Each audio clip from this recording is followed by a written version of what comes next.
back to another SuperCoach video with me, JD. You are joining me for hopefully what will be a special video that'll hold up over the length of the preseason, or at least form the basis for how we evaluate a lot of the defenders. And the reason why I started with defense isn't just because it's up the top of our SuperCoach teams, but because when speaking to people and polling the Discord around what lines were they finding hardest, defense was the one that came up over and over again. Didn't know who to pick, who to evaluate, all this type of stuff. So I've kind of gone through and done a lot of the legwork. And so this could serve as a bit of a primer or masterclass on defense, where we'll both look at some of the trends from last year, as well as the players and evaluating them for this year as well. So those are going to be the big things I'm going to cover. There's about 20 that I've researched properly. I haven't looked at any of the rookies yet. I'm only looking at second year and above players, really those that have got some history in most forms. Because as we know, rookies largely come down to, do they get selected? And we don't get a lot of good information on them until they've done their preseasons. And I didn't want to do a video where I was just saying over and over again, check their preseason, which isn't, I didn't entirely stick to that, because once you do get to some of those more injury prone players, there is a lot of like, let's watch for the preseason. But at least, yeah, the research done will hopefully give a good basis. And there's obviously a lot more defenders than just 20 to pick. I've kind of picked out the ones I think are most relevant based on what I've seen in teams and my understanding of the game. But I've also quickly gone over some of the others, and I might do a bit of rapid fire at the end just on why they weren't included higher up as more relevant players. And that, of course, can change as the preseason continues. All right, so let's start with kind of reflecting on last year and then going from there. And I've got last year's players up. We'll move to the 2023 team picker in a minute, but it's good just to kind of refresh yourselves on who was up the top and what that looked like. And the upshot of this is that for this year, I mean, we've never had this many 600 plus players. 600k and above players. There's 5 that we've got this year, and it would have been 6 except Hewitt was of course moved to the midfield. He was the last of those top 6 from last year. So very expensive line this year, and unlike in the fantasy format, the salary cap for SuperCoach doesn't increase year on year, so costing a lot more, and we've got to fit it within the same budget. The second kind of reflection on last year is that we may have to reevaluate or slightly tweak how we evaluate defenders. Traditionally, it's been finding guys who are defender eligible but are playing midfield. Then we look for guys that are rebounders, the main distributor out of the back line, plus taking kick-ins as of recent. And then finally, you can look for guys that are in more of those intercepting roles and then also taking kick-ins. But if we look at the top 6 from last year, Sinclair really kind of fitted in that second category of the main rebounder plus taking kick-ins. Sicily was kind of a combination of 2 and 3. So while intercepting is probably the thing he does better than the rest of this list apart from Stewart, he was also taking kick-ins and a main kind of distributor out of back. You had Hewitt, which fits that more traditional mold of someone that went into the midfield.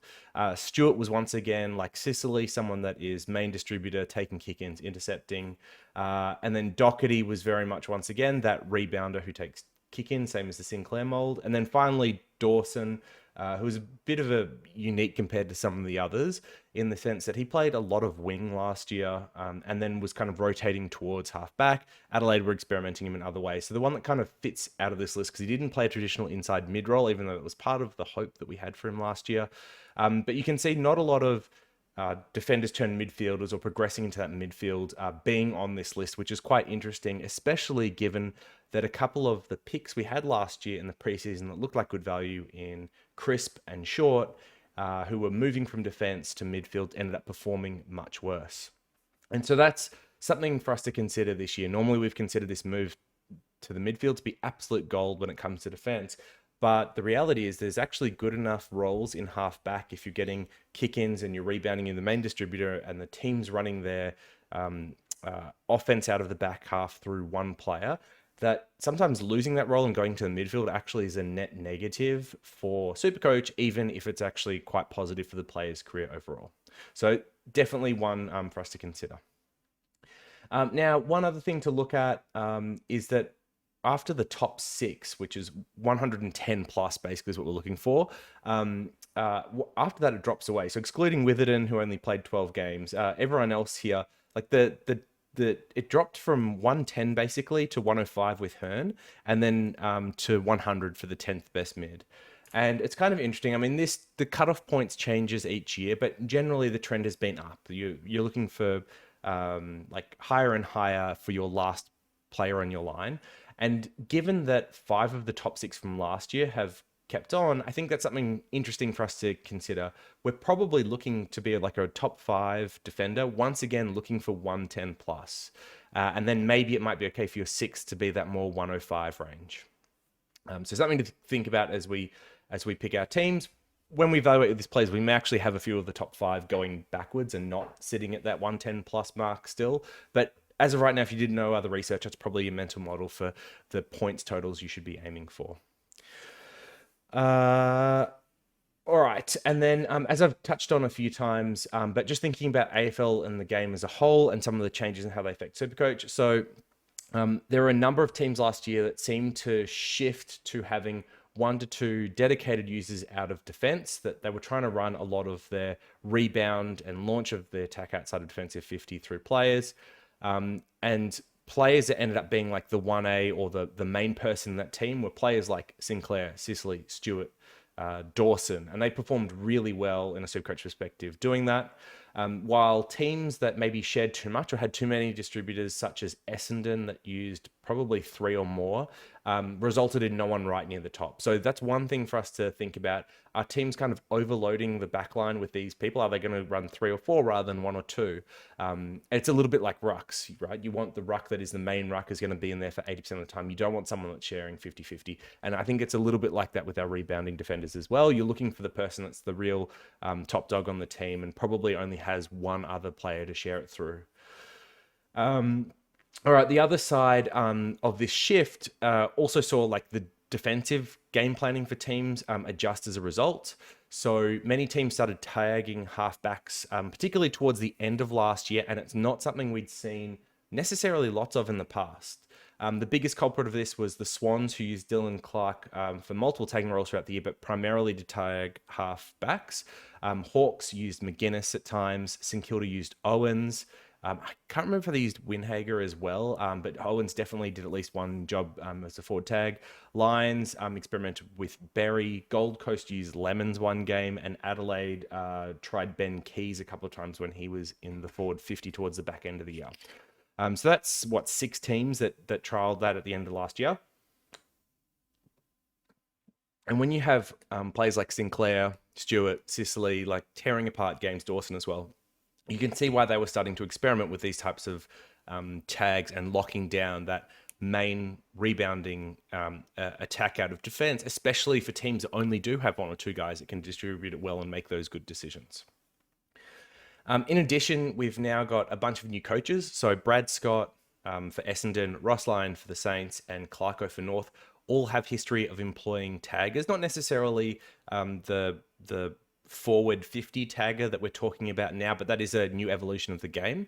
And then you have Kingsley as well for GWS, but he's from the Richmond system where they traditionally haven't tagged. Doesn't necessarily mean his philosophy is the same, but 3 of the 4 new coaches at least have a history of tagging when they've been coaches before.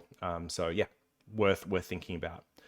The flip side of that though, and it's not to freak, like the purpose isn't to freak people out and like everyone's going to get tagged and like we shouldn't pick these players.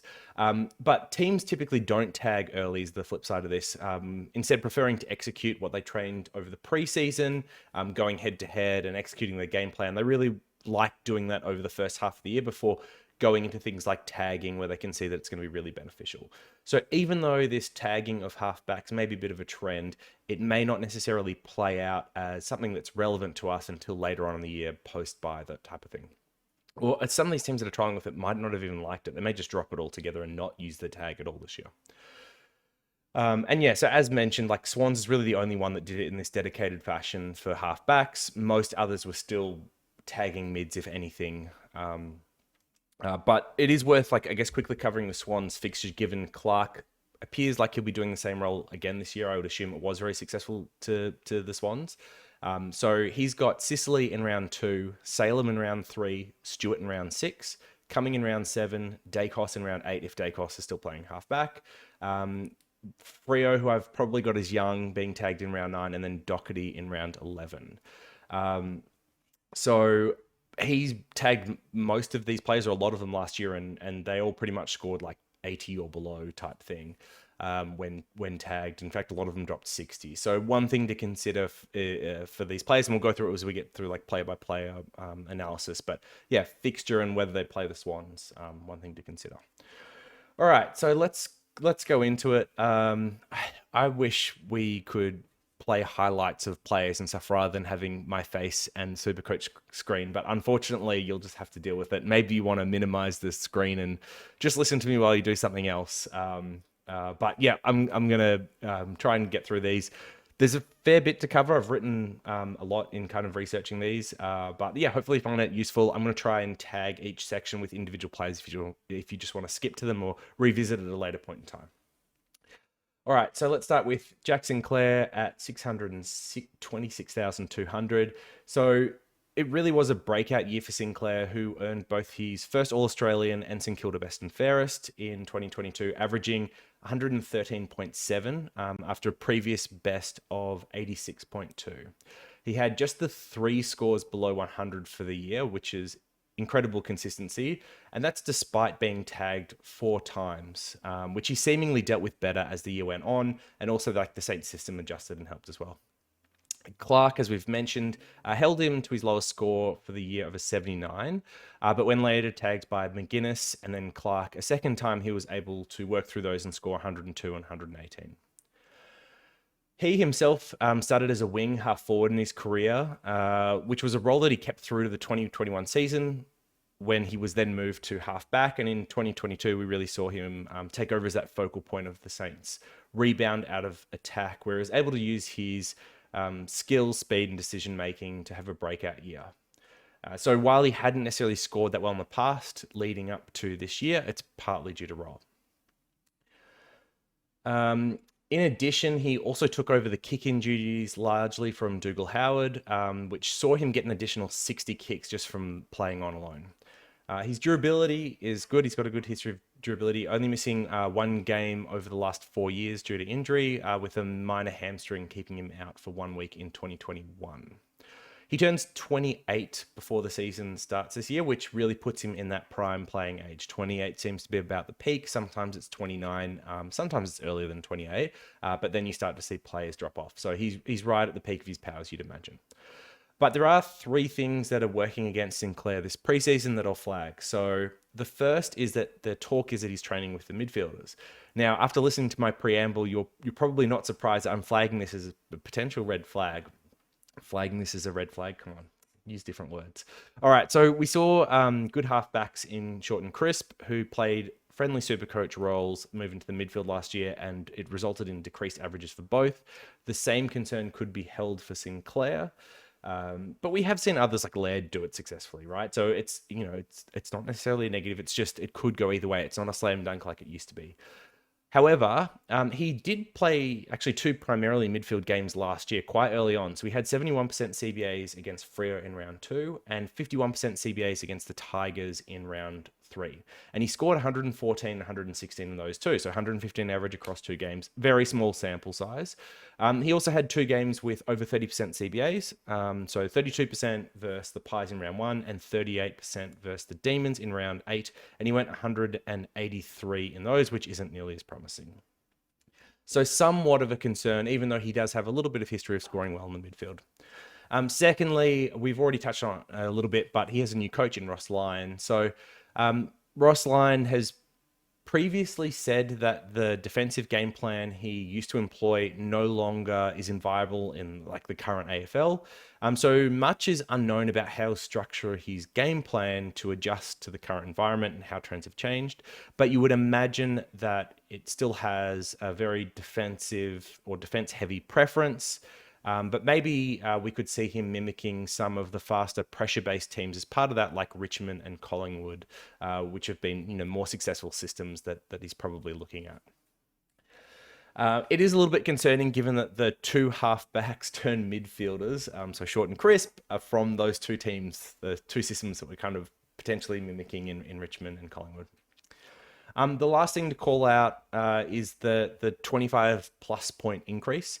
So this is like a super coach thing. I don't have a good explanation for why, but players that increase their average by more than 20 plus points in a year rarely back it up with a better score in the following year. It's something that Peter in the Discord flagged as like it's on SuperCoach scores. Like they've got a history of tracking this stuff. But that is to say, like after a massive breakout, you tend to see some regression for players that don't seem to go like up 20 points and then continue to go up further again. An example from last year would be someone like Took Miller, who I think he went up something like 19 points the year before and then slightly regressed a little bit last year. But maybe we don't see the same thing with Sinclair because his breakout was due to a change in role rather than a change in natural progression or a breakout year. So maybe we don't see the same level of regression in someone like Sinclair as we did with Miller. So as you can probably tell from the flags here, I'm leaning more towards avoiding Sinclair at this point in time. He has the first buy, the round 12 buy as well, which to me makes him a good upgrade target in round 13 after seeing out how the role change and the first part of his year plays out, rather than being someone that I necessarily start with. I like to avoid the top price guys anyway, which is a little bit hard because there's a lot of top price guys in defense. But yeah, as of right now, Sinclair as someone I probably wouldn't start in my team or I'm not looking to start. All right, second up, we've got James Sicily, who affectionately gets referred to as like LeBron in the chord, the king himself. So he was honestly a real surprise last year for me, not because we didn't know how good he was as a player, but just how well he was able to successfully return from the ACL injury, which he suffered in August 2020. The Hawks had taken quite a conservative approach holding him out for the 2021 season, which really paid dividends as he was able to produce a career best 113.5, playing the full 22 games, despite having spent the last 18 months on the sidelines. He won the Hawks best and fairest, polling votes in all but 3 games. And interestingly, he isn't as reliant as some of the others on kick-ins, splitting them primarily with Hardwick, but Scrimshaw and Day also aid into some of those kick-in totals as well. Having just turned 28, very similar to Sinclair, he should be at the prime, his physical prime entering this season. So why you should pick Sicily is, I think, pretty simple to me. There's a fair few positives here. So he's another year removed from the ACL, which should see him have further room for improvement. In rounds 1 to 9, he averaged just 91% time on ground for a SuperCoach average of 111.8. And in rounds 10 to 23, he averaged 99% time on ground for a SuperCoach average of 114.7. So it's not a massive difference, but we did see his fitness base improve as the year went on. His time on ground jumped nearly 8%, which is huge. And that did translate to high SuperCoach scores as well. Secondly, we should continue to see a lot of ball down back and in the back half, if not more than previous years, with the Hawks continuing to cut pretty hard as they do their rebuild approach. And I have a lot of faith in Sam Mitchell. I think he's going to be a really good coach, and there's a lot of talent to like on the Hawks, but reflecting on it, they did lose a lot of important older guys last year, like McAvoy, Gunston, Tom Mitchell, O'Meara. That's 4, and maybe their performance hasn't always been top tier, but you do need those more experienced heads around. So losing all 4 of them in one off season, I do think hurts on-field performance this year more likely than not. They could surprise absolutely, but it's probably more likely than not they go backwards in wins. I think the bookies have their line at 7.5 wins, which they had 8 wins last year, so that puts them maybe one win less. I mean, we've got an extra game this year, so they're going to, even if they do 8 wins again, they're still going to have an extra loss, but they may have 2 extra losses. And in the Hawks' 8 wins, Sicily averaged just 105.5, while in their 14 losses, it was a massive 118. So extra losses, probably a good thing for Sicily's scoring. Just like Sinclair, though, there are some red flags that we should know about. Firstly, this is talked about a bit last year. It didn't seem to come to fruition as much, but the Hawks' backline has a lot of medium to taller defenders who also possess some of the same strengths to rebound, such as Sicily.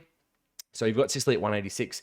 You've got Frost at 194, CJ Jath at 185, Day at 189, Scrimshaw at 193, and the incoming rookie Weddle at 192. But it's worth noting that it sounds like they're going to play him or try and develop him as a taller midfielder rather than a back, even though he has played back in his junior days.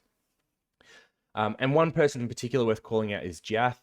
So in their 14 games together, Sicily went 110, but without CJ in the side, he went 119.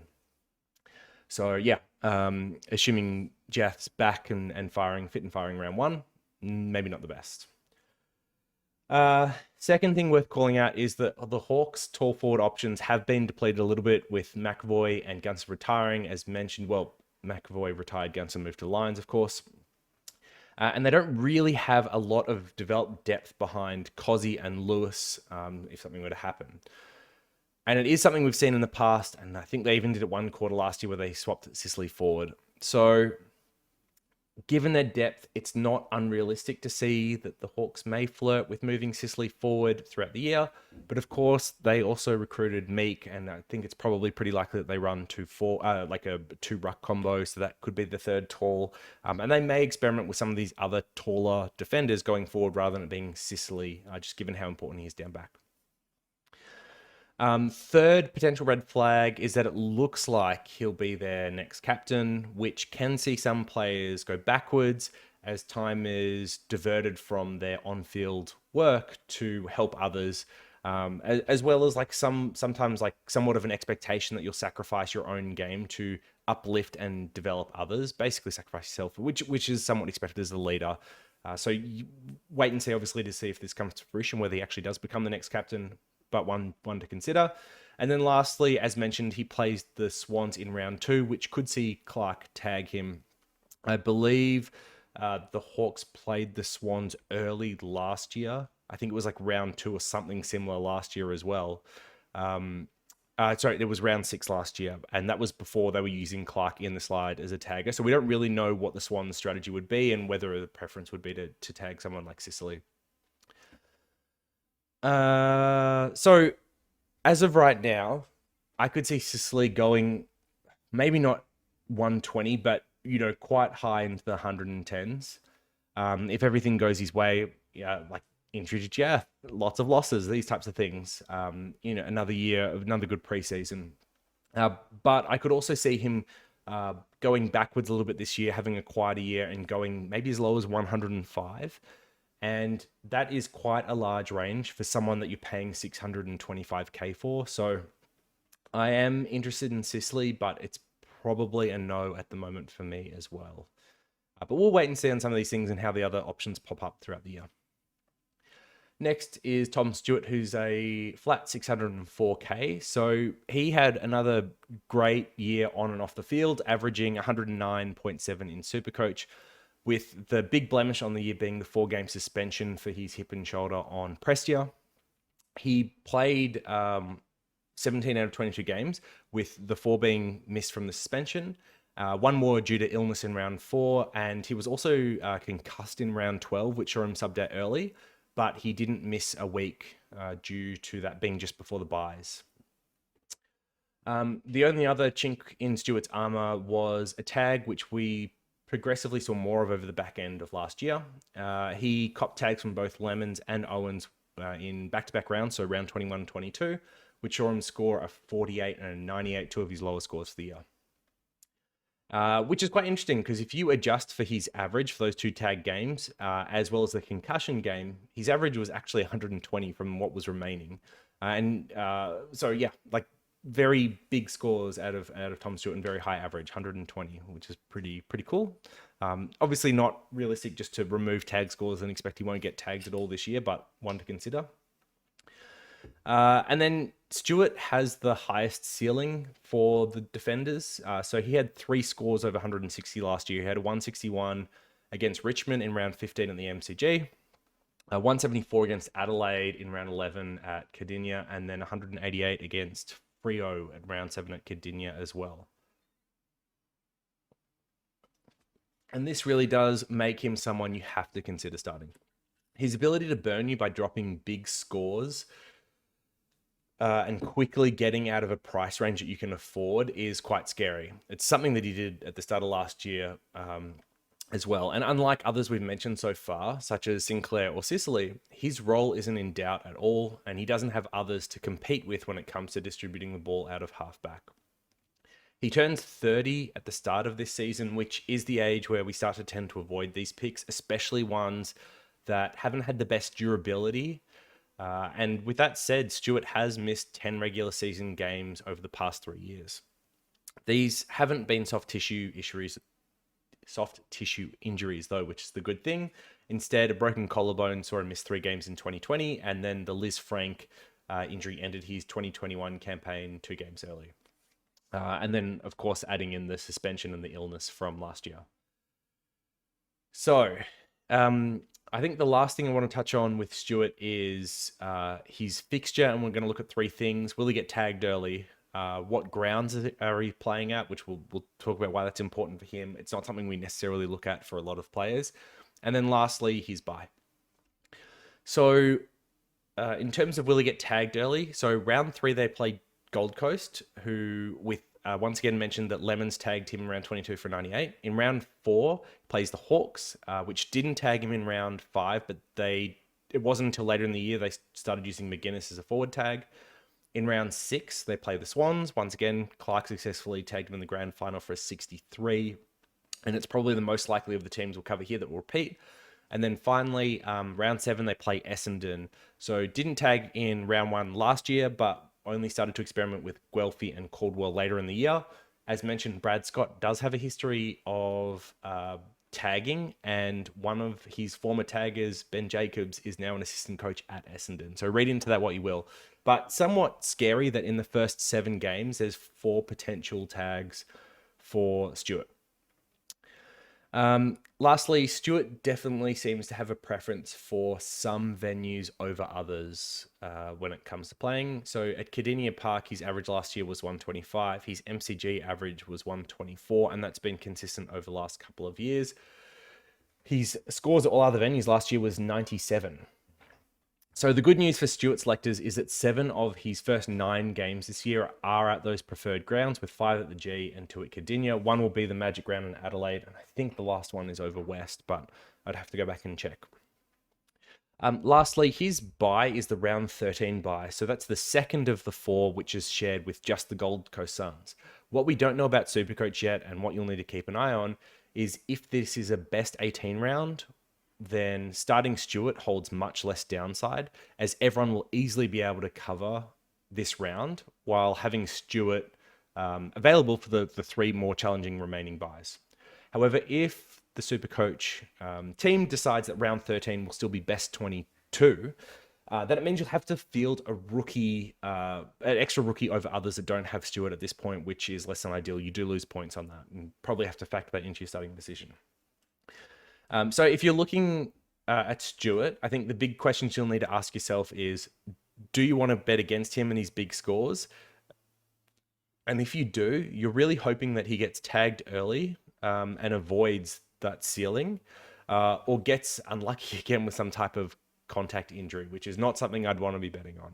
So of the first 3 that we've covered so far, he's probably the one that I'm leaning most towards, but I could see why people would have a preference for Sicily over Stewart. Next up is Docherty, so 603,600, and last year was really a great comeback story for Docherty. He had a reoccurrence of his testicular cancer, which was discovered during a routine medical checkup towards the end of the 2021 season. Despite this, he was able to line up for round 1 of the 2022 season, just months after chemotherapy, and was not only able to do that, but post his second best year of his career, at least from a SuperCoach perspective, ending with a 109.6 average and playing all 22 games.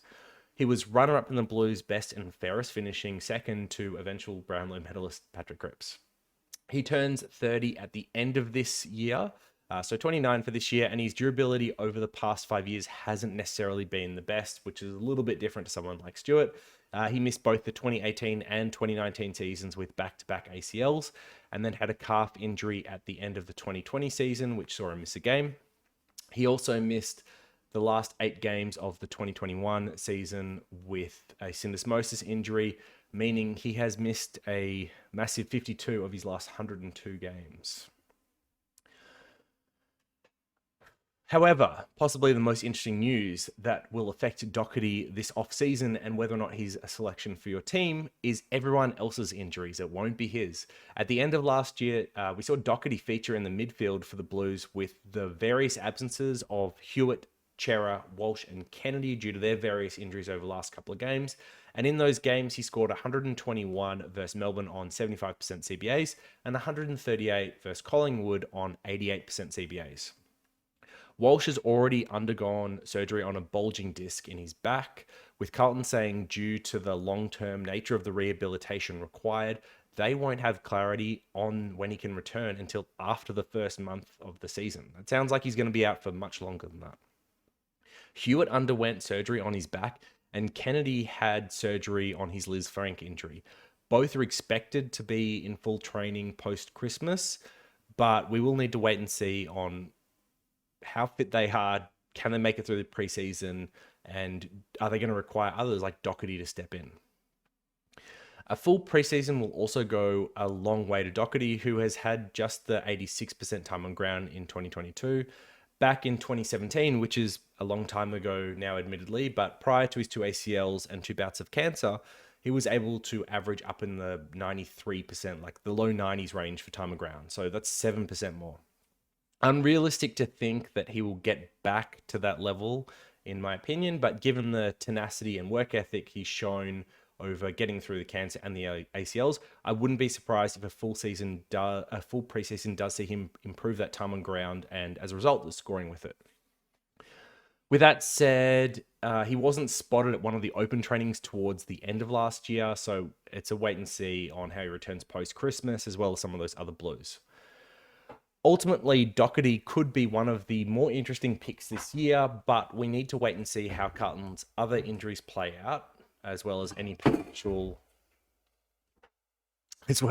other potential positional changes being revealed before we make a move on him. All right. Sorry, just knocking things over between players. That's all right. Next up is my boy, Jordan Dawson, 603,100. He's the 5th and final 600k plus defender for us to pick from this year, and was one of my guys last year. I started him despite talk of calf soreness in the preseason, which scared a lot of people off, and was rewarded for it quite well. Soreness isn't a strain, guys. It's very different. All right, so Dawson averaged a career best 109.5 across 22 games last year. And he had more 130 games, 130 plus SuperCoach score games last year than any other defender with 6. He finished second in the Crows best and fairest, just 4 votes behind Laird.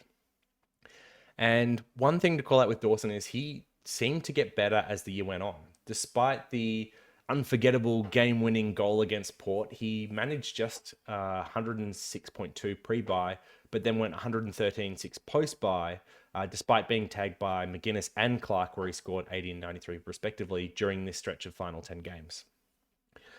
It felt like Dawson was partly a victim of his own versatility last year, with him being used in multiple positions such as an inside mid, a wing, a half back, and even a marking target in the forward 50. It really did seem like they were trying to figure out the best place that he was suited within that team. But the common theme through all of those switches was the Crows trying to get the ball in his hands and in doing so in damaging positions. He was clearly one of their better users and decision makers last year. And ultimately, where I saw him being the best and where it ended on as the season kind of finished was that wing rotating into half back, and then also taking kick-ins and being one of their main distributors out of the ball, both in the defensive 50, but along the wing as well. So he did manage that full 22 games despite the aforementioned calf soreness in the preseason and a burst eardrum in round 10 versus the Saints and a bout of gastro prior to facing the Swans in round 19, and he's only missed 3 games in the past 4 years. So really good durability. In 2019, he was admitted for 1 game and then served a week suspension for the others. So that's 2 of the 3 games. And then in 2020, he missed 1 game due to concussion. So of the last 4 years, he hasn't missed a game through any like soft tissue injuries or anything like that. I think the biggest risks to Dawson kind of repeating or pushing forward with his scoring this year is once again like changes to undesirable positions if they want to put him forward of the ball. It's just going to be harder for him to score, or potential tags from opposing teams, which is reasonably somewhat likely given how important he was to the Crows last year. He turns 26 in April this year, so he's one of these players that's younger than some of the others we've looked at so far and is starting to enter his prime. So he does present upside if he's able to get another full season under his belt, further integrate into the Crow side, and get through the preseason without things like calf soreness this year. Next up on the list is Angus Brayshaw. So 550,300, a noticeable dip in price, 50k versus the ones we've talked about so far. He averaged a flat 100 across 22 games last year. The elder Brayshaw signed a 6-year deal with the D's at the end of 2022, which will take him through to 32 years old when the contract finishes up. Having just turned 27, Brayshaw is another who is in his prime, finishing top 5 in the D's best and fairest last year. 2022 was admittedly a strange year for Brayshaw. He trained as a wingman in the preseason before being thrust into halfback to take over from Salem, who went down in the first quarter of round 1. Over those first 10 games without Salem, he averaged a touch under 93. However, once Salem returned, we saw Brayshaw explode, with him being freed up more and going 106.5 between rounds 11 and 19. Finally, in the last few rounds, round 20 to 23, we saw him average 66% CBAs over 4 games and post 108 average. It was rumored that on-ball midfield time was negotiated as part of his contract, although I think that might have been a bit of tongue-in-cheek, with the CBAs coming at the expense of Harms and a little bit of Sparrow and Petrarca. Whether or not they persist with Brayshaw as an on-baller is going to be the story for the preseason, with him presenting value if they do. Some may remember that he finished 3rd in the Brownlow in 2018, primarily playing as a midfielder, before being given half forward and ring roles over the last few years, which has seen him go backwards in SuperCoach scoring. With the addition of Grundy, he would have the best 1-2 duo in the league hitting it down to him, while sitting alongside the likes of Oliver and Petrarca, ensuring that he is a low priority or a no priority for a tag. It is worth noting that his halfback replacement while he'd been moved up onto the ball was Jaden Hunt during that period, and with his departure over the off-season, they may decide that Brayshaw is best going behind the ball once again. His durability has been good, with only 3 games being missed due to injury in the past 5 years. All 3 came in 2020 with a foot injury in round 15, which ended his season. It looks like Brayshaw provides, in my mind anyway, a safe 5 to 10 point upside on his price if Melbourne persist with an on-ball or halfback role for him that looks anything like what we saw last year. So very much like Brayshaw as one of the cheap options that could finish top 6. But even though he's 50k cheaper from the top line, there are those that are even cheaper again that do present similar upside, and that may see Brayshaw fall out of favor. One of those who we'll start with is Isaac Cumming, 521,100. At 24 years old, he had a reasonable finish to his second full season as a starter in the GWS side, having played 21 games for a 94.7 average. He missed 1 game due to COVID protocols and improved on his previous best of 92.9. Having ticked just over that 50 games mark, he's at the point in his career where you could really see him take the next step. He took the 5th most kick-ins of any defender last year with 129, placing him just behind the likes of Rich, Ryan, May, and Hearn. He played on from 116 of those, or 90%. This is actually down on the 140 kick-ins he took in 2021, the year before, but he played on from just 108 in the previous year, 77%. So he took slightly less kick-ins, but played on from a whole lot more. The big difference in kick-ins could be attributed to Harry Himmelberg, whose appearance in the backline from round 10 onwards saw him take 56 kick-ins and somewhat overshadow Cumming in the back half of the year. Cumming is said to have put on some extra size this year, and his selection in your side comes down to what Kingsley does with the GWS game plan and how a couple of key pieces get moved around. For example, Whitfield will hopefully be injury-free next year. And what's his role? Do they continue with a wing half-forward role, or does he get moved more behind the ball, playing half-back again? Ash is a natural half-back that has been played as a midfielder and a tagger. Could he be moved back and seeing if he can live up to his potential there? Could even someone like Haynes be put back to try and recapture the best form that we saw out of him in 2020? But the biggest player that is worth talking about is Harry Himmelberg, Thor himself. Prior to Harry joining Coming down back in round 10, Cumming was averaging a 106.5. But once Thor entered the back line, he managed just 87.4 over the remaining rounds. So that's a pretty big difference. Priced at 95, but basically posted 107 when there was no Harry back there. The good news for Cumming owners is that it is rumored that Himmelberg will be back in the forward line this year, and apparently that's where he's training.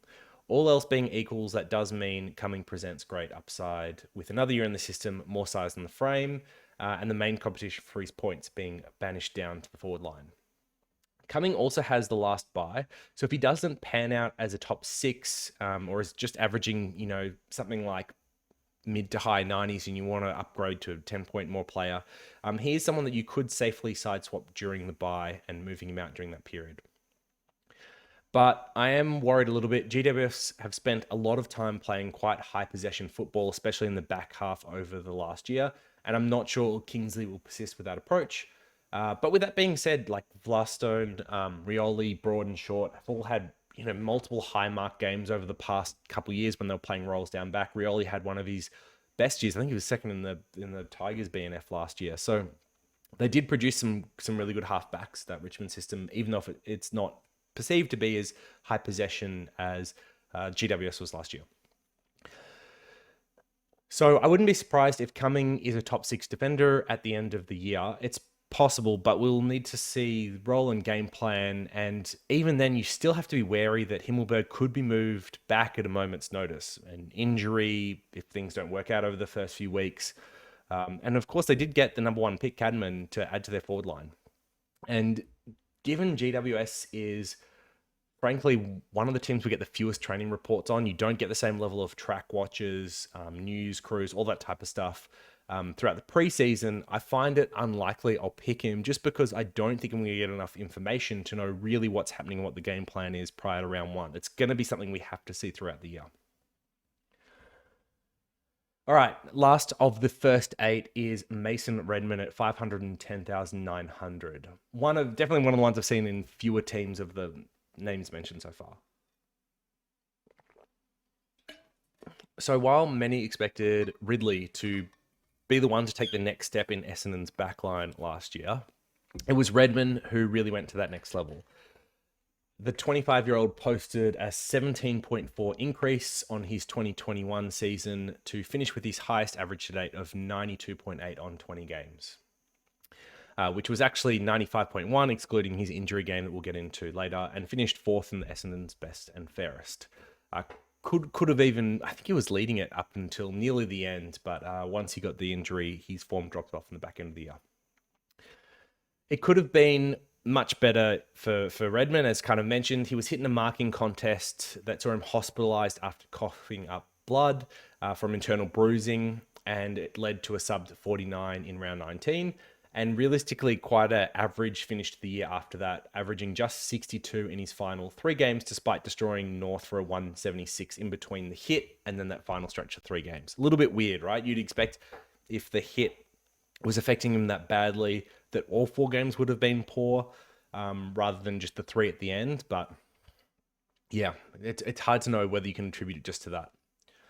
He also started very slowly last year, averaging 70.2 across the first 5, which coincided with Essendon as a whole really poor form and really poor start to the year, before he managed to average 109.4 across the next 10 games before the aforementioned hit, which is quite a decent sample size, 110 over 10 games.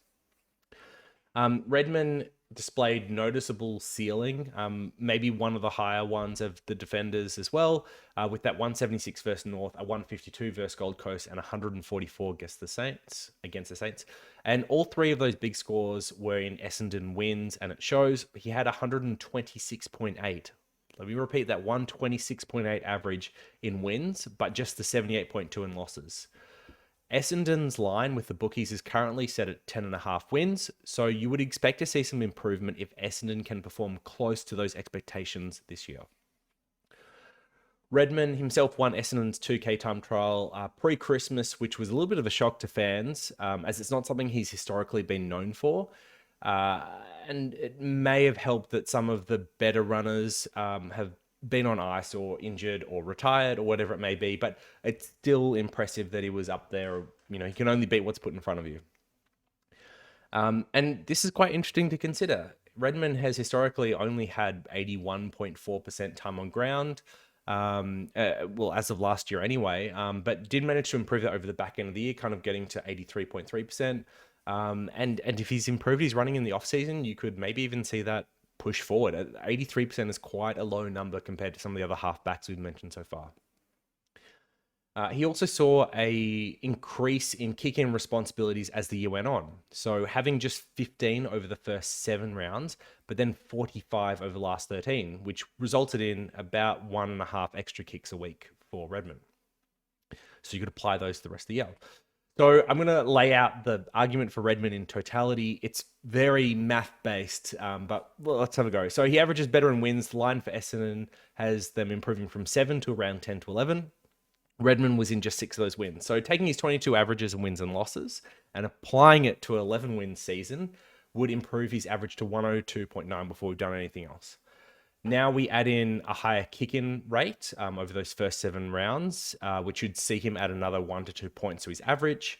And now we add an extra 2 to 3% time on ground with a better fitness base. And if you believe all those things could happen, I realize this is like but if you believe all these things can happen, you'd already have Redman kind of averaging a 105 to 110 before factoring in any natural development. And for those that buy into this type of thing, his contract with Essendon finishes at the end of this year. So, that's despite talk he could be a smoky captain choice for the club. So a lot of optimism required, but if you believe it all, then yeah, you could see Redman going 110 plus this year. I think that's more unlikely than not on the scale of outcomes. I think a 105 to 110 would be a very positive year for Redman. But there are some things to call out as well. He's got competition back there already, so Ridley and Hind, and then the talk is that McGrath's moving back behind the ball this year after a couple of years basically having got the wing, which could see him eating into Redman's usage as a distributor. So finally, Brad Scott, better Scott. We don't know what the game plan is going to be and how it's going to affect Redman, which does add another risk factor as well. So one to keep an eye on, but probably leaning more towards no than yes at the moment. All right, let's get into the next group. Got to select them up. So we'll go Young. Who else have I got in here? I think Daicos. I think it drops a bit after that. This we're setting it in mid prices. Richards, Salem.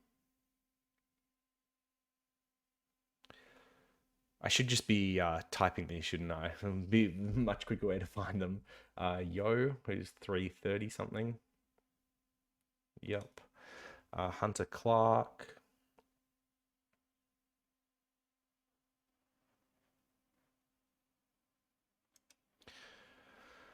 Bose. Jones. All right, we've got 8. Perfect. Okay. So where should we start? We should start with Young. Let's do it. So he is a former number 7 pick who was touted as high as top 2 in the 2019 Super Draft while he was a rookie. That saw Matt Rao, Noah Anderson, Tom Green, Chad Warner, Luke Jackson, Lockie Ash, Caleb Strong, Pickett, Day, Waitman, Georgiades, De Koning all emerged from a stunning draft, and he was seen as high as a top 2 pick as a junior in that draft.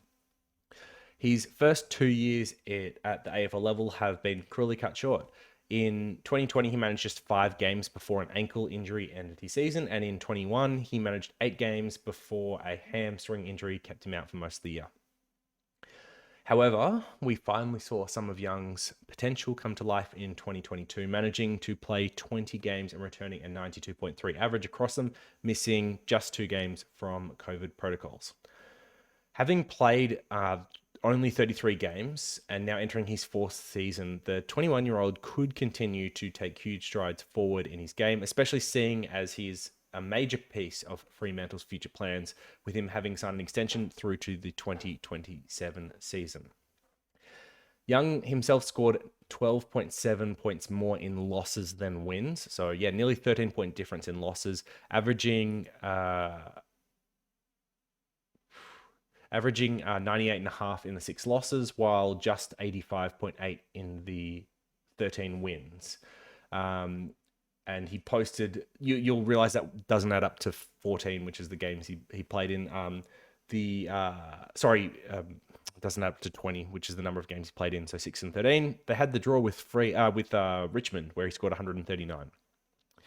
Fremantle's line for wins and losses is currently at the 11.5 mark, which would see Freo losing an additional 4 to 5 games in 2023, given he scored better in losses than wins. Maybe some positive stuff. Makes sense. Defender, you get more of the ball down back. There are some concerns when it comes to Young, outside of the injury history that they've mentioned. In these types of breakout picks, you really want to see them improving their average over the back half of the last year or post-bye. With him improving that quite steadily, it's a sign that they're broken out or starting to break out. But realistically, he went 92, both pre and post-bye, I think, last year.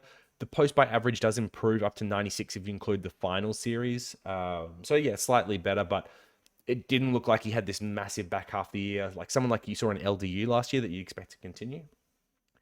He also had 14 scores under 100 last year, which is the most of anyone we've discussed so far. So that's 14 out of 20 games below 100. And he really needs to raise that floor on a consistent basis if he's going to become a realistic option for us in the future.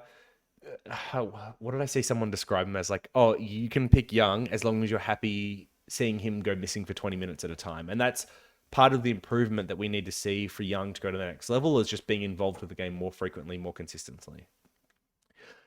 And then the Fremantle backline does have lots of other talent. It's kind of a similar problem to Redman. So you have Luke Ryan, who has a stronghold over their kick-ins and has scored well the last few years. Chapman is another up-and-comer, and as well as Clark, and they can all distribute for the Dockers out of defense. And like it is, for me at least, somewhat confusing that Young hasn't started to eat into the kick-in totals for Freo, given that one of his key strengths, especially as a junior and coming out of draft, was his kick-ins. He took just 24 for the year compared to Ryan's 136 and Cox's 48. It could be something we start to see a shift in this year now that he's had a full season, kind of 4th year, been around the game plan. We could see some responsibility shift in that area, and that would help him raise the floor and the consistency that we've talked about. So Young, for me, once again, there's a little bit too much there that I don't like, that I don't really want to bet on this type of player as a breakout. But if we see kick-ins move throughout the preseason or someone like Ryan go down, then interest in Young raises massively. All right, next up, Nick Daicos. So the 2022 Rising Star had one of the better debut seasons we've seen, at least from a SuperCoach perspective for a rookie, managing 91.3 over 22 games. His rebounding, decision-making, kicking, and ability to accumulate were all highlights last year. He even got to start taking kick-ins, taking 53, which he played on from all of them. It's kind of unheard of for rookies to get into kick-in duties and that many so early. But like, if you watched him play, you understood why. A highlight of the season for Daicos was his 40-touch 3-goal game, which led to Collingwood's 5-point win over Adelaide, and also posted his best score for the year of 163 SuperCoach points. Impressively, his impact was enough that as a first-year player, we saw Sydney use the Dylan Clark to tag him not only once but twice. So in round 22 for 62 and then in the prelim final for 76. As a prestigious talent and prolific scorer in the juniors, Daicos displays the characteristics of a footballer who could average 100 plus in their second year of SuperCoach, despite not many having done this in the past, very few. The two that we point to are Clayton Oliver, who in 2017 went from a 70 average to 111 in his second year. And in 2020, Walsh, who managed 101.1 after a first year score of 86.9. And so the question is, can Daicos be the one to join these two? Looking at his splits across the season, it's possible. And after the Young conversation, you'll kind of understand why we look at these splits.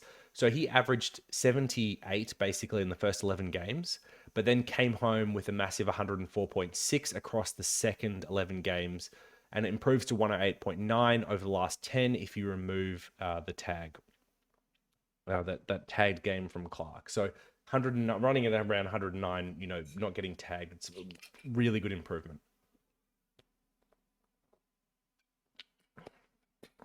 The early news out of Collingwood's pre-Christmas camp was that he won the first to fourth year 2K time trial. So there's lots of positive signs for him as a value option in our defenses. But once again, we've got some things to consider, some potential flags. While he did win that 2K time trial, it's also reported that he's pulled up with some Achilles soreness pre-Christmas, which, if you're listening to the Dawson, you'd know that isn't enough reason to rule someone out, but it should be monitored. It is a little bit of a worry. And then secondly, Daicos averaged 11.4 points more in wins, which is somewhat concerning if you believe regression is coming for Collingwood, just given the number of close wins they had last year. And finally, and most importantly, and it's not the first time we've raised this, it won't be the last, is that the talk is that Daicos has been flagged as someone that they're starting to integrate in the midfield. And is this a good thing? It's really hard to say. The role we saw Daicos in at the back end of last year was very SuperCoach friendly. And at times when we saw him on the ball or even forward of the ball early in the year, he wasn't as impactful from a SuperCoach sense, even though he was having an impact on game football-wise. It just doesn't translate to scoring. It's not as friendly as that rebounding halfback role. So I could very much see him going the way of someone like Crisp or Short, in the sense that he potentially goes backwards in scoring next year, but then leads to him being as a value option in the following one. Ed Richards. So we're taking another step down in price here, another 40k, 460,400. And he is someone that finally found his feet in the 2022 season after a frustrating couple of years prior, including the 2021 season, where he sat out the first few months after a broken ankle in the preseason and only managed to break into the side for the last 5 games of the year. Someone I actually know very well. I started him in the fantasy format last year as a breakout pick that I finished top 100 in. And many were hoping that his return to halfback, which was the position he was drafted in and flagged at the start of last year, would see an improvement in his scoring after playing primarily wing and half forward roles at the Dogs. And boy, did he take that step forward. He averaged 83.6 over 21 games, missing 1 due to concussion. Removing the concussion-affected games, he averaged 85, so a small improvement. But what was most promising was his end to the season, which once again, we love in breakout candidates, where he averaged 110.8 over the last 5 rounds and established himself as the third weapon out of that defensive 50 alongside Bailey Dale and Caleb Daniel. Interestingly, this coincided with when Treloar also moved down back, who spent his last 6 games of the season down in the back line as well. Entering his 6th season, Richards will hit 100 games this year, and the big question is, can he take it to the next step and go 105 plus in 2023? The reason to get excited about Richards is that Dunkley's departure could see a structural shift at the Dogs. With his departure, and to a lesser extent Hunter's, Lockie Hunter's, the midfield spots have really opened up for the Dogs, and there's a lot of speculation around who's going to take those CBAs, who's going to be moved onto ball. But one of the names being thrown around, interestingly enough, is Caleb Daniel. And in a way, it makes sense. Bevo has toyed with Daniel playing on ball and on a wing in times in 2021. And while Daniel himself is a beautiful user of the ball and decision maker out of the back line, he has been exposed a number of times, particularly over the last year, in defense with mismatches, especially like height-led mismatches, leading to goals conceded for the Dogs. So being able to move him out of defense may be the best thing for them, where they can still use the foot skills, but hide some of those weaknesses. Daniel himself took 62 kick-ins and was one of the main rebounders. So with him potentially moving on the ball again, it should mean a bigger role for Richards. And I partly think that Bevo is considering or playing or toying with this move again, just because of how good Richards looked down back towards the back end of last year, and to a lesser extent Treloar when he moved behind the ball as well.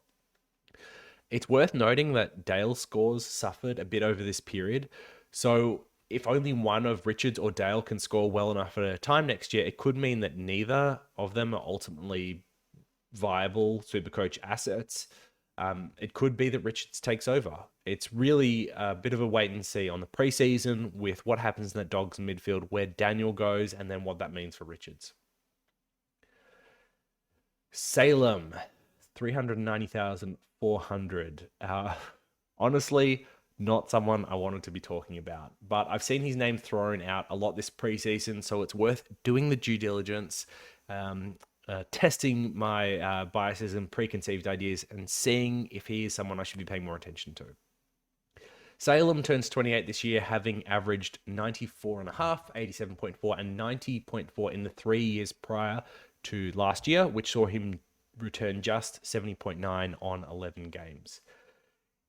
In the first round, he was subbed out on 5, having a cartilage chipped in his knee, requiring surgery. And so adjusting for this, he averaged 77.5 over 10 games last year. Once again, priced much cheaper. He finished off the year playing for the Ds, including through the finals, but missed in round 23 due to soreness. His final campaign was less inspiring, managing just 62 versus Swans as Clark clamped down, and then a 28 versus Brisbane, which I believe was untagged. So a bit worrying given the Ds play the Lions and Swans in round 2 and 3, respectively. One may point to Brayshaw being put down back as the reason Salem fell off, but it doesn't really seem like that. Like he rebounded or improved once Brayshaw was moved into the midfield later in the season.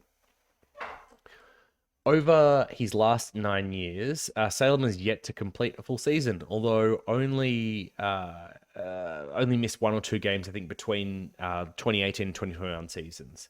Prior to that, he had multiple heavily affected seasons due to multiple hamstring concerns, concussion, and thyroid problems. So given his 390,000 price tag, Salem would need to outperform his previous best ever score by 94.5 by probably something like 5 points to make him a worthy pick. Maybe it's okay if he just reaches 95 given his price.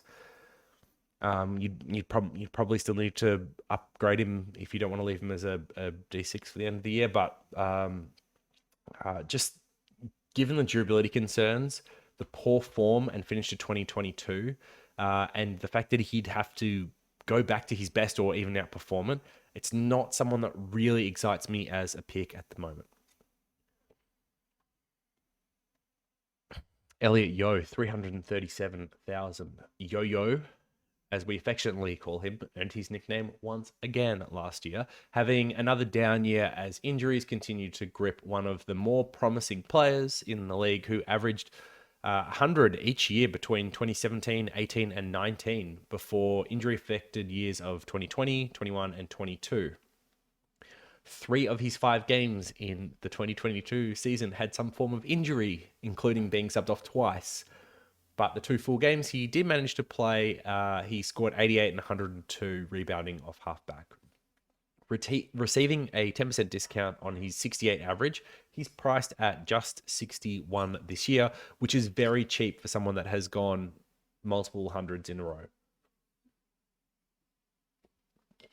Now, in 2022, he had a calf injury to miss the start of the year, concussion, COVID, hamstring, a calf injury again during the sign-off session required to return from the hamstring. And then he also copped a 1-week ban in the waffle that was later overturned at tribunal. So not a great year. Not a great year. And then the 2 years prior to that, so 21 and 20, he had suffered OP. And like even during his high scoring years, he'd had hip problems, which required surgery, some minor knee issues, and a toe issue. So we probably didn't see the peak of what Yeo could actually produce, even during those good years, given the other stuff he was carrying. At 29 now, Yeo is at the point where it's very hard to trust him, his body ever again at AFL level. And to me, it feels like a bit of a prove it year. Can you get fit and stay fit for the year? If not, career's pretty much done. Especially if we see any problems in the preseason this year. With the preseason mentioned, it's worth noting that as of December, he had been running for about a month, according to their coach Simpson, and could be in training at that point, but they were going easy or going to take it easy until after Christmas. He was already hitting good speeds, and Yeo himself at the time said he was feeling confident in his body. The first day back at training, I've seen Yeo in pictures, and apparently he was in full training, doing drills, running, all that type of stuff. Worth keeping an eye on. And then lastly, Simpson and Yeo have both suggested in interviews he'll be playing across halfback, despite Yeo also saying in other interviews that he has unfinished business in the midfield. So I think he definitely wants to get back there, even if for his body and his career, it may be best if they don't do that. I think regardless of where Yeo lands position-wise, the trade-off here is very apparent. He's a clear best 22 player who could go 100 plus pretty easily, and he's priced at 61. But he has a run sheet of injuries that can rival anyone in the AFL. And the moment's notice that his body's playing up, you have to abandon this pick in the preseason. So one, I like having in teams for now as a mid-price option, but this is high risk, high reward of the highest fashion when it comes to SuperCoach. And I know for a lot of people, this many injuries means that he is not within their risk tolerance. And I respect that decision. Hunter Clark, 315,200. So he is someone that managed just 8 games for 57.3 in 2022. He's a former pick 8 in the 2017 draft, and he feels more like a rumor of a footballer at the moment. With the Saints, I guess he's a midfielder defender, being one of the unluckiest in the league when it comes to injury runs. Clark found regular season games for the first time in the 2020 season where he averaged his highest scores of his career so far, going 78 on the 16 of 17 games in that COVID year, playing primarily as a halfback. He played both finals, but had minor knee injury in the semi-final that required off-season surgery. I think it was against the Tigers. In 21, he missed 6 games due to a broken jaw that left him with nerve damage, and as a result of the Mackay bump, he returned in round 20 that year, only to be concussed and then miss the remainder of the year. So it's just super unlucky, super unlucky. Yes, you could say he puts his head in bad position sometimes, but come on. In last year, the bad luck continued. So he came off second best bumping shoulders with Parrish in a preseason game last year that ended up requiring surgery to repair his AC joint. And he wasn't able to return until round 14, where he played 3 games, including one where he was already tagged by Dylan Clark, before acquiring a fresh nasal fracture after colliding with teammate Dan Butler, which he then missed another 2 weeks for. And then he finished the season being subbed out in round 23 against the Swans with a groin injury, which surprisingly is the first soft tissue injury we've mentioned so far. A lot of the other stuff is unlucky contact injuries, concussions, jaw breaks, all these types of stuff. So unlike Yeo, who is a little bit more expensive, Hunter Clark doesn't have the same proven scoring history, but he does come at a cheaper price, and he doesn't have the extensive history of soft tissue injuries. At 23 years old, he's still improving and maturing physically, and so far he's been in full training. But as with Yeo, any concerns that pop up during the preseason will be a pretty major red flag against him. It's also worth monitoring where he's going to be played. While the move to the midfield was definitely an aspiration, for him in the past. If Sinclair is going to be spending more time in the midfield, maybe we see Clark stay as a halfback in the 2023 season, especially if he keeps getting himself into trouble by putting his head in the wrong places as a midfielder. All right, Bose at 277,500. He is the prized recruit of the off-season, with many clubs angling to take both him and that prized pick 7 from the Gold Coast. But ultimately, as we all know, the reigning premiers won his services. So turning 25 before the season starts, still very young. Bose was meant to be integrated into Gold Coast midfield last year, where he stood out as a junior. That was his position, rivaling McCluggage, McGrath, Taranto, and Will Brodie as a top midfielder in that draft. Many power rankings had him right in the mix or ahead of some of those guys.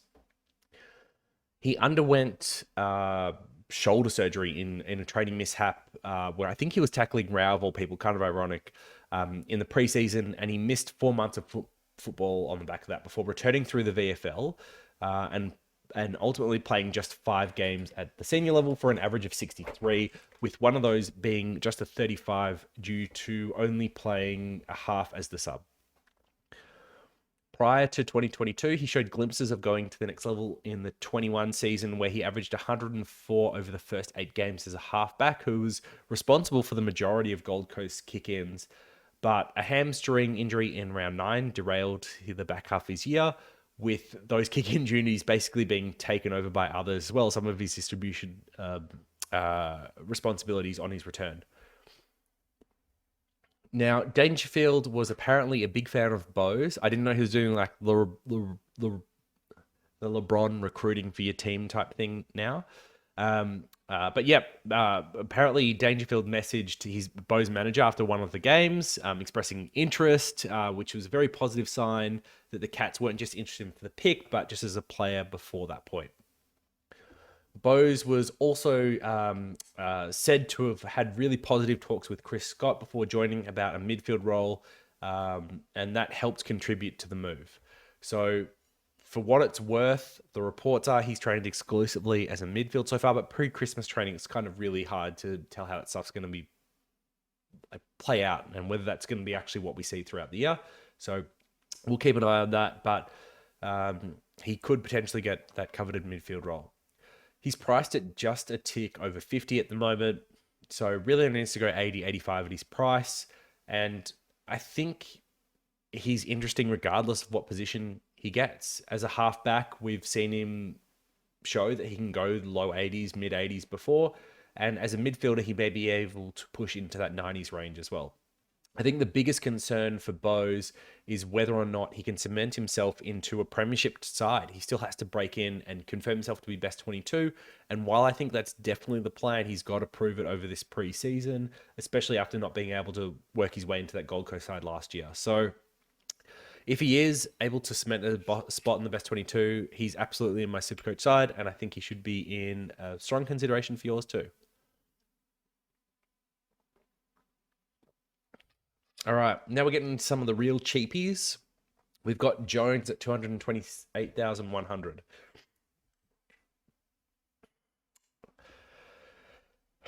Jones is 32 this year, hasn't played football in over 12 months, and his previous best average was 77 in 2017. Apart from that, he's only ever gone over 71 other time. I can't believe we're even talking about him as an option.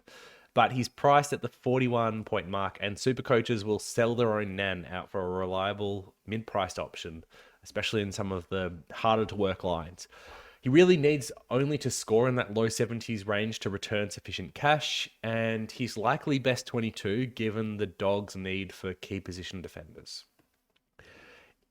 Interestingly, despite sitting out the 22 season due to his anti-vax status, he kept himself fit playing in a Queensland league and reported during trade period that his body had never felt better, the best it had felt in years, having time away from the rigors of an AFL program, which makes sense, giving the older body a bit of rest. It's somewhat good news that outside of the 2020 year, where there are only 17 games anyway, Jones has missed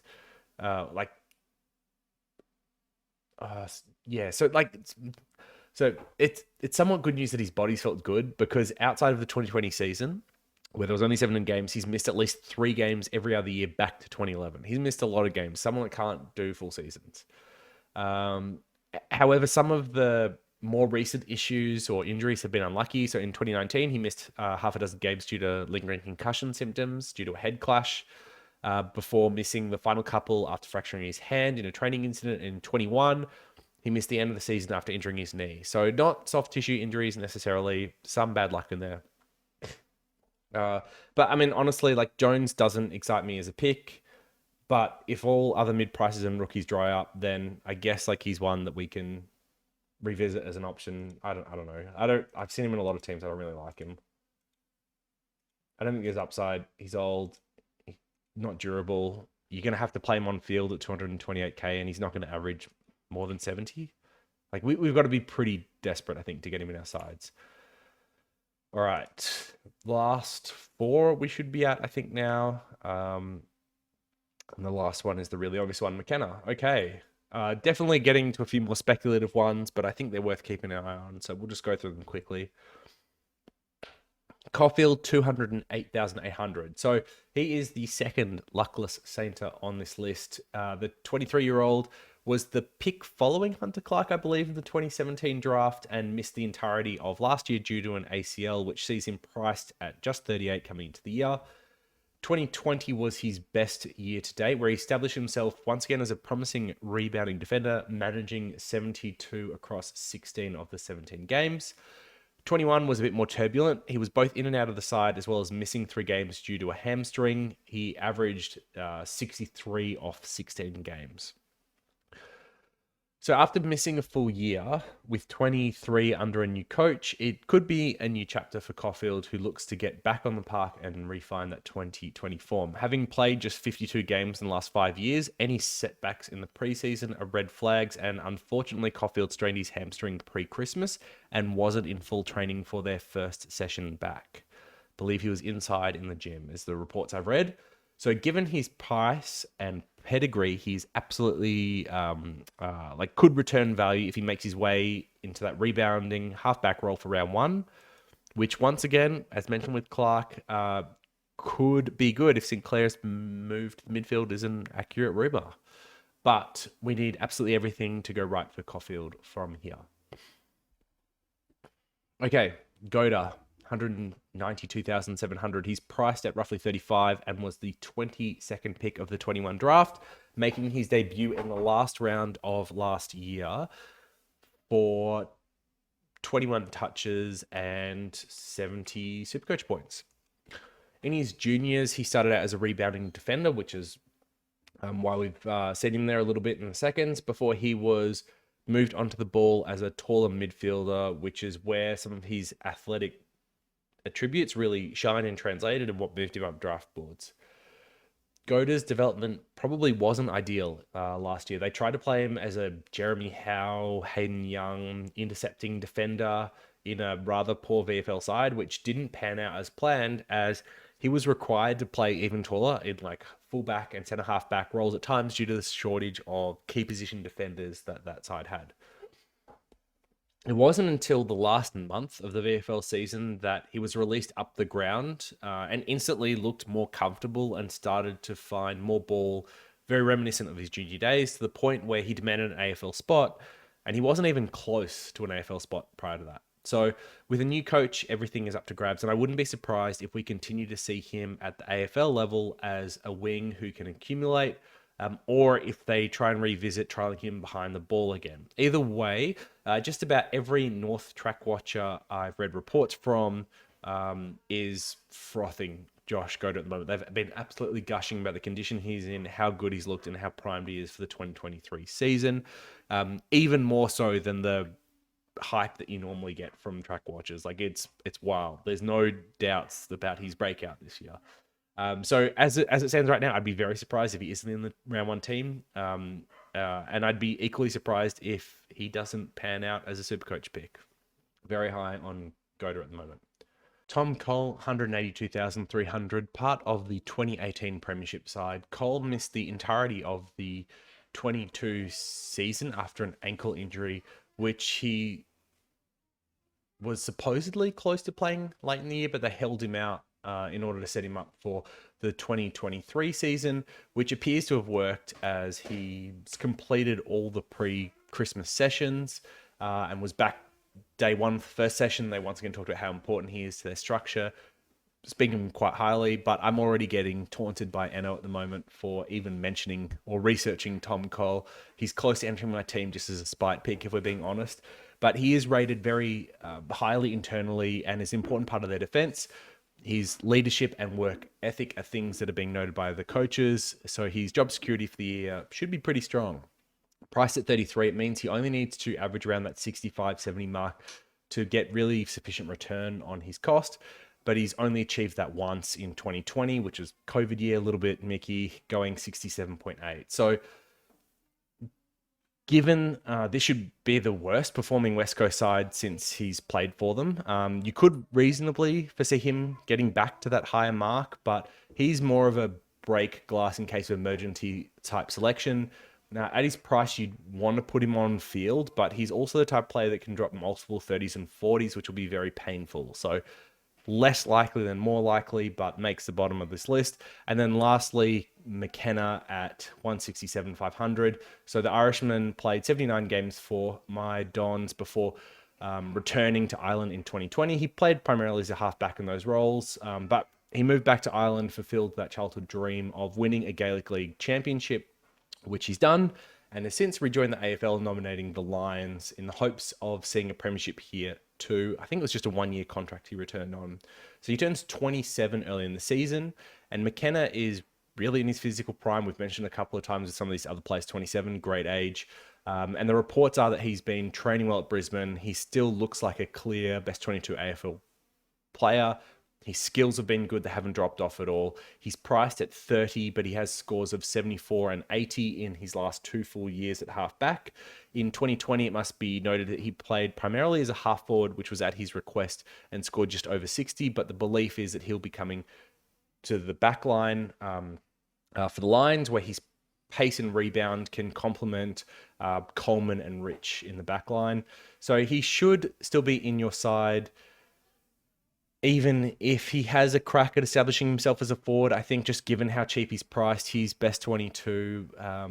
We've seen him do it in the past. He's at the right age. Like, this is an absolute gift. So you can keep an eye on him, but if we're ranking this list by relevance, he may be number one. He probably should be the most selected of anyone on this list. So yeah, McKenna, great pick.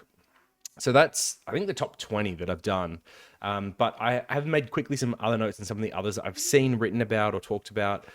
So quick fire on these other ones. So Lloyd, 570k. Others stepped up last year, like Blakely, who split kick-ins with Lloyd, who had previously taken all of them. And it's looked like he is now a main distributor out of defense, or at least a viable other option. So the Swans have diversified their attack out of the back line, and that's going to prevent Lloyd from returning to his top scores of the past. Luke Ryan, 531k. He had one premium year 3 years ago. Finished last year strong, but similarly with Lloyd, he's got Young and Chapman coming through that'll prevent him from hitting the heights of a top 6 defender. Himmelberg, 499k. This would have been top 20 player for sure. Would have probably been in my side at this point. He did 109.5 as a defender over the last 13 games. But he's apparently getting swapped forward this year. So unfortunately, sounds like he's not really an option. Daniel, 495k. Uncertainty of role somewhat rules him out for me with the talk of the wing midfield time. However, I wouldn't be surprised if in those roles he could actually go 100 plus further up the ground, given how friendly the Dogs system is, especially in the mids. So not necessarily a pick that I'd rule out. Yeah, like it could be worthwhile, Daniel. It's probably one that I maybe overlooked because it's not being talked about. Sard, 568k. So he had a career best year last year of 103.1, but with Docherty, Williams, Newman all back there, I really don't see much value in his price, which kind of rules him out as a starting pick. McGrath, 479k. So being moved to halfback, as mentioned, after struggling to establish himself previously as a midfielder over the last couple of years. It could be the year where we finally see McGrath live up to his potential, but with Redman, Hine, Ridley all back there, I think there'll be too much sharing going on. It's hard to see McGrath being a viable pick, even though he could return value at his price. Dale, 561k. As mentioned above, Dale's scoring took a step backward as Richards established himself in the side. It was also when Treloar went back there as well. And so I don't really see a reasonable path at the moment for Dale to push his scoring even higher while appearing to have some downsides. Rich, 531k, turns 33 this year and has soft tissue injuries. I mean, I think I skipped over Hearn, but my notes for him are 578k, 35, history of soft tissue injuries. It's like, it's enough. We rule these people out. So Rich, same boat, plus he's got McKenna back there this year, and Coleman started to break out last year. Williams, 426k. So 2019 was the last time he went over 85. He's got a very long history of soft tissues, including the Achilles last year. While his upside is nice, he once again plays alongside Docherty, Sard, Newman in that backline, which limits him from burning you too much, even at that cheaper price. And then finally, Duncan, 469k. He turns 32 this year, priced at 88. It's his lowest average since 2017, I think, having gone 99 over the previous 5 seasons. While he may outperform his price, his averages have basically been on a slow downhill trajectory since 2017. And with the Cats successfully resting older players, Duncan's probably in that mix too. So he's an avoid for me as well. That should be it. That's 20 covered. That's 10 more on the quick fire. We are done for the defenders. Hopefully this kind of review discussion, my thoughts have helped you evaluate your defenders for this year. Let me know down below who's shot up your consideration, who you've ruled off as a result of this, and where I've missed anything when it comes to evaluating these players. Please let me know. It's only through this research, sharing of ideas, I learn more. I get better picks as well. So yeah, please contribute, and I look forward to discussing more with you guys in the comments below. Peace.